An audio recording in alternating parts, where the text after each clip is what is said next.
یہ مسلم شریف کی آپ نے جو حدیث لکھی، اس سے چند احادیث آگے 905 نمبر حدیث ہے مسلم شریف میں، جس نے پورا عقیدہ کلیئر کر دیا ہے.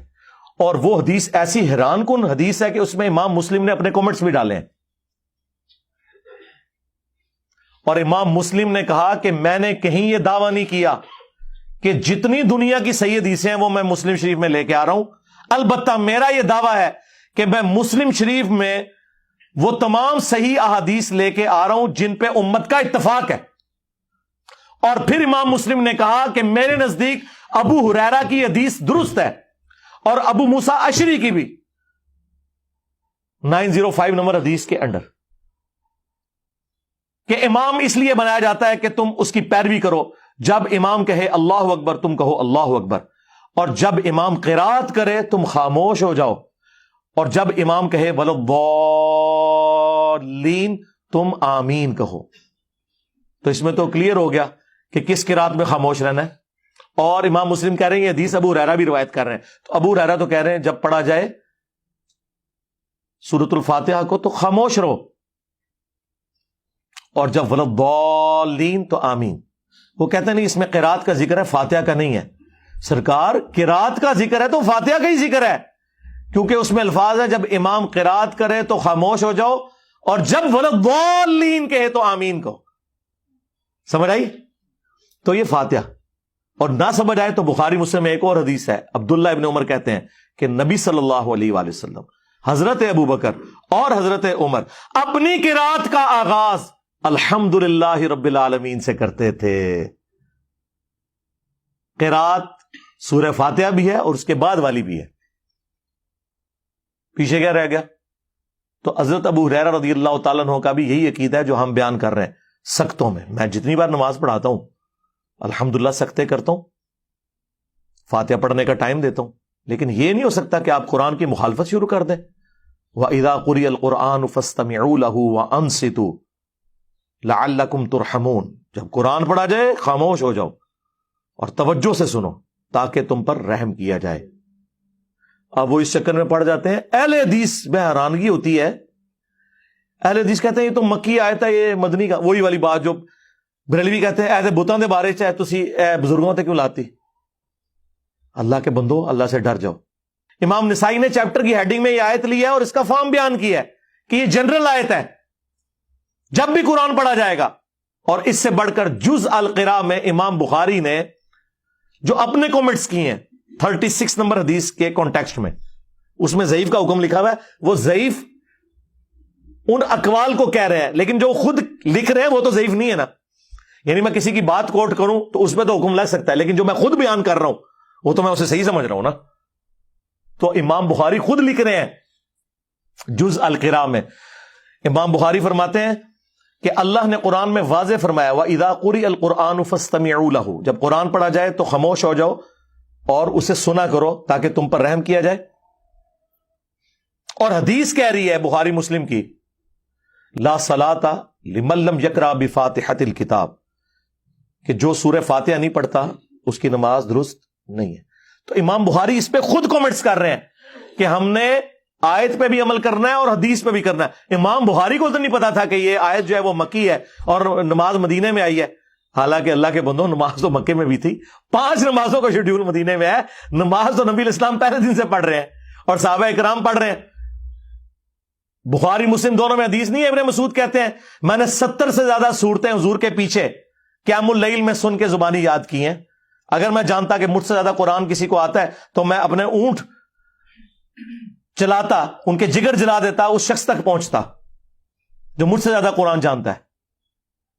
تو نبی اسلام تہجد میں قیام اللیل میں قرات کرتے تھے، صحابہ کرام سے یاد کرتے تھے. اور 2/3 قرآن تو ہے ہی مکی ہے، 1/3 مدنی قرآن ہے. صحابہ کرام نے مکے میں قرآن کیسے یاد کیا تھا؟ نبی اسلام کے پیچھے وہ پڑھتے تھے. سورۃ المزمل میں آیا نبی اسلام رات میں بعض اوقات 2/3 رات، بعض اوقات آدھی رات، بعض اوقات 1/3 رات قیام کرتے تھے. صحابہ کرام پیچھے سن سن کے اسے یاد کرتے تھے. تو بالکل کلیئر ہے. وہ کہتے ہیں نہیں جی وہ ابو داؤد میں اور جامعہ ترمذی میں حدیث ہے کہ فجر کی نماز میں پڑھ رہے تھے تو نبی الاسلام نے فرمایا کہ فاتحہ کے علاوہ کچھ نہ پڑھا کرو. مجھے لگا میری قرات سے کوئی چھین رہا ہے. اس سے آپ نے یہ رزلٹ کیسے نکال لیا کہ نبی علیہ السلام نے یہ کہا ہے کہ فاتحہ میں مجھ سے چھین لیا کرو؟ فاتحہ کی آپ نے ترغیب دلائی. یہ آپ نے کبھی بھی نہیں کہا کہ میرے ساتھ ساتھ پڑھو. نبی علیہ السلام ہر آیت کے بعد ایک وقفہ کرتے تھے. نبی علیہ السلام رکوع سے پہلے سکتہ کرتے تھے. تو حضرت ابو ہریرہ کی وہ بات یاد رکھیں، ان سکتوں کو غنیمت جاننا ہے. اور بلکہ جز القراء میں امام بخاری نے نقل کیا ہے کہ ہمارے سلف تابعین کے حوالے سے کہ وہ سکتے کیا کرتے تھے اور امام انشور کرتا تھا کہ پیچھے والے ان سکتوں میں قرآن سورہ فاتحہ پڑھ لیں. قرآن کے ساتھ قرآن والا معاملہ کوئی نہیں ہے جی، اور سن لینا کافی ہے. اور یہ جتنی باتیں میں کر رہا ہوں یہ افضلیت ہے. اگر کوئی امام سکتے نہ کرے، امام کی قرات سورہ فاتحہ کی جہری نمازوں میں مقتدی کے لیے کافی ہے. That's all. سرن نمازوں میں یقیناً آپ نے پڑھنا ہے. اور کتنی حیران کن بات ہے کہ ٹوٹل 17 رکھتے ہیں فرض، ان میں سے 6 صرف جہرن ہے، 11 سرن ہے. عشاء کی آخری 2 سرن، زور کی 4 سرن، عصر کی 4 سرن، اور مغرب کی آخری 1 سرن. زیادہ نماز تو ہے ہی سرن ہے. اس میں آپ نے دکانوں کا حساب نہیں کرنا، بلکہ امام کے پیچھے فاتحہ بھی پڑھنی ہے. بلکہ سنن ابن ماجہ میں حدیث ہے، جابر بن عبداللہ رضی اللہ تعالیٰ عنہ کہتے ہیں کہ ہم نبی صلی اللہ علیہ وآلہ وسلم کے پیچھے سورہ فاتحہ اور قرآن بھی پڑھتے تھے. یہ نہیں کہ فاتحہ پڑھ کے خاموش ہو جانا ہے. بعض لوگ فاتحہ پڑھ کے خاموش ہو جاتے ہیں زور اثر میں. نہ، جتنا قرآن یاد ہے پڑھتے جائیں. ہاں، کیوں؟ بخاری مسلم میں حدیث ہے کہ نبی علیہ السلام کی زور اثر کی جو پہلی 2 رکھتے ہیں ان کا قیام 30 آیات کے برابر ہوتا تھا. سورہ فاتحہ کے بعد 30 آیات. تو صحابہ کرام وہ 30 آیات میں خاموش رہتے تھے، نہیں پڑھتے تھے قرآن. اور آخری 2 کا قیام 15 آیات کے برابر ہوتا تھا. مراد آخری 2 میں بھی سورت پڑھ سکتے ہیں، لیکن بخاری مسلم میں یہ ہے کہ نبی علیہ السلام بسا اوقات فرض کی آخری 2 رکعتوں میں سورہ فاتحہ پہ ہی اکتفا کرتے تھے، سورت نہیں ملاتے تھے. بخاری مسلم کے الفاظ ہیں، نبی علیہ السلام بعض اوقات جو قرآن پڑھتے تھے 1-2 آیتیں اونچی بھی پڑھ دیتے تھے زور اثر میں، تاکہ ہمیں پتہ چل جائے کہ آپ کون سی سورت کی تلاوت کر رہے ہیں. ایک ایک چیز موجود ہے. مجھے بتائیں، یہ کہتے ہیں ہمارے بزرگوں نے اگر دین نہ جمع کیا ہوتا تو دین برباد ہو جاتا. برباد ہی تھوڑے بزرگوں نے کیتا ہے. اللہ دے بندیو، صرف بخاری مسلم اتنی ٹینیس ڈیٹیل موجود نے. میرے سے پہلے کسی بزرگ کو توفیق نہیں ہوئی ہے کہ وہ بیان کرے کہ نبی علیہ السلام کا قیام کس طرح کا ہوتا تھا، کتنی آیات اس میں پڑھتے تھے، لینتھ کتنی ہوتی تھی. ایک ایک چیز. یہ کسی بزرگ بابے کی کتاب سے نہیں ہے، حدیث کی کتابوں میں. ہاں، باقی جو جہرن ہے اس میں آپ سنیں، آپ کا سننا پڑھنے کے ایکویلنٹ ہے. اور اگر آپ لیٹ شامل ہوئے اور آپ نے فاتحہ نہیں سنی تو اللہ تعالیٰ نے اس معاملے میں آپ کو ریلیکس کیا ہے.